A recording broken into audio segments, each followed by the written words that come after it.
एक समय की बात है, एक सेठ जी थे। सेठ बड़े धनवान थे। लक्ष्मी उन पर बहुत प्रसन्न थी। दोस्तों, सेठ एक बार रात्रि में विश्राम कर रहे थे, अर्थात सो रहे थे। उसी समय लक्ष्मी ने सेठ को सपना दिया और कहा, सेठ जी, हमें तुम्हारे घर में रहते हुए 25 वर्ष हो गए हैं, परंतु अब मैं तुम्हारे यहां से जाना चाहती हूं। सेठ जी सुनते ही व्याकुल हो गए और कहा, लक्ष्मी माता, तुम मत जाना। बोली, क्यों? तब सेठ जी बोले, लक्ष्मी, एक तुम ही तो हो जिस वजह से लोग हमें सलाम करते हैं और हमारी इज्जत करते हैं। अगर तुम चली गई तो हम खाकपति हो जाएंगे, हम करोड़पति या अरबपति नहीं रहेंगे, अर्थात हम भिखारी बन जाएंगे। हे माता, तुम्हारी वजह से मैंने प्रेम व्यवहार, रिश्तेदारी और मंदिरों में जाना बंद कर दिया है। ये सुनकर के लक्ष्मी कहने लगी, हे सेठ जी, मैंने तुमसे कब मना किया था कि तुम हमारे पीछे ये सब कुछ छोड़ दो, अपनी भक्ति छोड़ दो, मंदिरों में जाना छोड़ दो या अपने रिश्तेदारों से, प्रेमियों से प्रेम व्यवहार छोड़ दो। दोस्तों, लक्ष्मी ने ये शब्द सेठ जी से कहे और फिर कहा, सेठ जी, मैं जाऊंगी जरूर, मैं एक जगह हमेशा नहीं ठहरती हूं।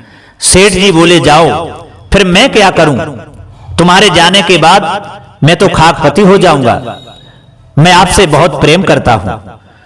सेठ जी की बात को सुनकर के तब लक्ष्मी माता कहने लगी, सेठ जी, मैं तुम्हें एक वरदान देके जाऊंगी, घबराइए मत, लेकिन 2 वरदान नहीं दूंगी। खूब समझ लो, मांगो, क्या मांगना चाहते हो? लक्ष्मी के ये वचन सुनकर के तब सेठ जी बोले, लक्ष्मी, अभी नहीं, मैं अपने घर से सलाह लेने के बाद तब मांगूंगा, थोड़ा समय दो। माता, तुम कल आना। और सच भी कहा है कि जो समझदार लोग होते हैं, जो चालाक लोग होते हैं, वो खुद या स्वयं का निर्णय नहीं लेते हैं, वो अपने परिवार से विचार विमर्श करने के बाद, सलाह करने के बाद ही उस कार्य का निर्णय लेते हैं। दोस्तों, लक्ष्मी सपने से चली गई। सेठ जी सुबह अपनी चारों बहुओं के पास में पहुंचे और अपनी चारों बहुओं से कहने लगे, बेटा, अब हम भिखारी बनने जा रहे हैं। चारों बहुएं बोली, पिताजी, ऐसा क्या हुआ जो तुम भिखारी बनने के लिए जा रहे हो? तब सेठ जी बोले, रात लक्ष्मी ने सपना दिया और सपने में मुझसे कहा कि सेठ जी, अब मैं तुम्हारे घर से जा रही हूं, परंतु एक वरदान देके जाऊंगी, और तुम्हें तो मालूम है, अगर लक्ष्मी घर से चली गई तो हम भिखारी बन जाएंगे, खाकपति बन जाएंगे। लेकिन एक वरदान देने के लिए कहा है। मेरी समझ में नहीं आ रहा है कि मैं माता से क्या वरदान मांगूं। तब बड़ी बहू से पूछा, बहू तुम बताओ, मैं लक्ष्मी से क्या वरदान मांगूं? तो बड़ी बहू कहने लगी, पिताजी, तुम उनसे सोना, जेवरात मांग लेना। बोले, ठीक है। उसके बाद में उससे छोटी से पूछा, बहू तुम बताओ, तुम्हारी क्या इच्छा है, मैं क्या लक्ष्मी से मांगूं? तब बड़ी से छोटी बहू कहने लगी, पिताजी, तुम और कुछ मत मांगना, तुम लक्ष्मी से स्कूल, कॉलेज और शहर के सारे अस्पताल मांग लेना, क्योंकि कॉलेजों में और अस्पतालों में बहुत पैसों की कमाई होती है। सेठ जी कहने लगे, ठीक है बेटा। फिर उससे छोटी बहू से पूछा, बेटा तुम बताओ, तुम्हारी क्या इच्छा है, मैं लक्ष्मी से क्या मांगूं? तब उससे छोटी ने कहा, पिताजी, तुम शहर की सारी जमीन नाम करा लेना, क्योंकि जमीन में बहुत अनाज पैदा होता है, हम गरीब नहीं रहेंगे, जब अनाज पैदा होगा तो हम अमीर ही बने रहेंगे। बोले, ठीक है बेटा। फिर सबसे छोटी बहू से पूछा सेठ जी ने, बेटा अब तुम बताओ, तुम्हारी क्या राय है, तुम्हारी क्या इच्छा है? दोस्तों, तो सबसे छोटी बहू कहने लगी, पिताजी, ना मुझे सोना चाहिए, ना मुझे अस्पताल चाहिए, ना मुझे कॉलेज चाहिए, और ना मुझे शहर की क्षेत्र की जमीन चाहिए। सेठ जी कहने लगे, बेटा तुम्हें क्या चाहिए? तब सबसे छोटी बहू ने कहा, पिताजी, लक्ष्मी से तुम यही मांगना, जब लक्ष्मी तुम्हारे सपने में आए और वरदान मांगने के लिए कहें, तब तुम यही मांगना, यदि हम गरीब हो जाएं तो हम बहु बेटों में हमेशा प्रेम बना रहे, और कुछ मत मांगना। दोस्तों, चारों बहुओं की बातों को सुनकर के सेठ जी वहां से चले गए। और जब रात्रि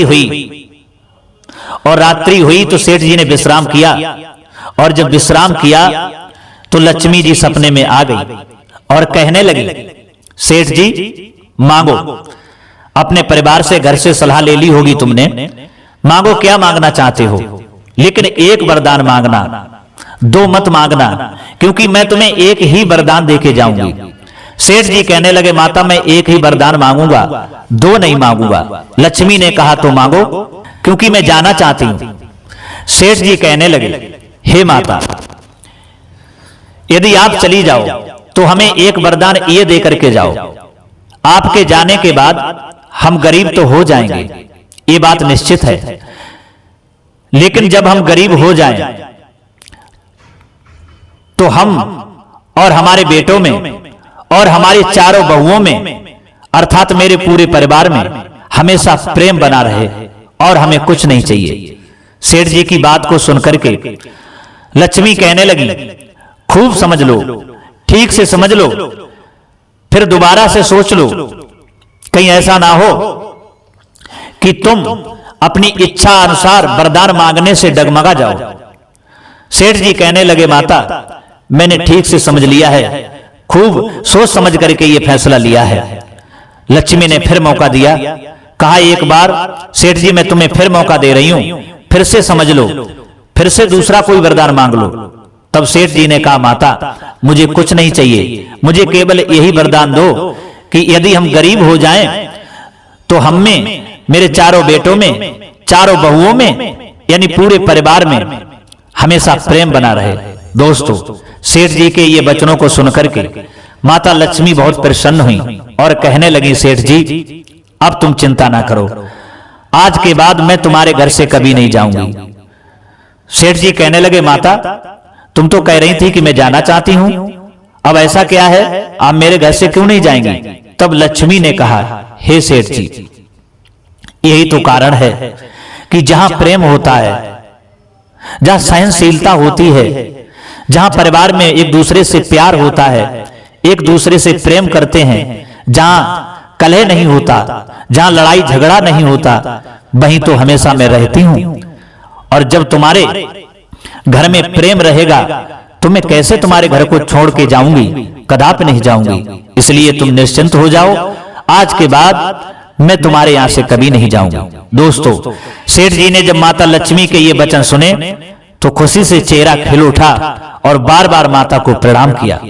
तो दोस्तों, इस कहानी से हमें ये शिक्षा मिलती है कि जिस घर में यदि कलह रहती है, जिस घर में लड़ाई झगड़ा रहता है, तो उस घर को लक्ष्मी हमेशा के लिए छोड़ जाती हैं, और जहां से, जिस घर से लक्ष्मी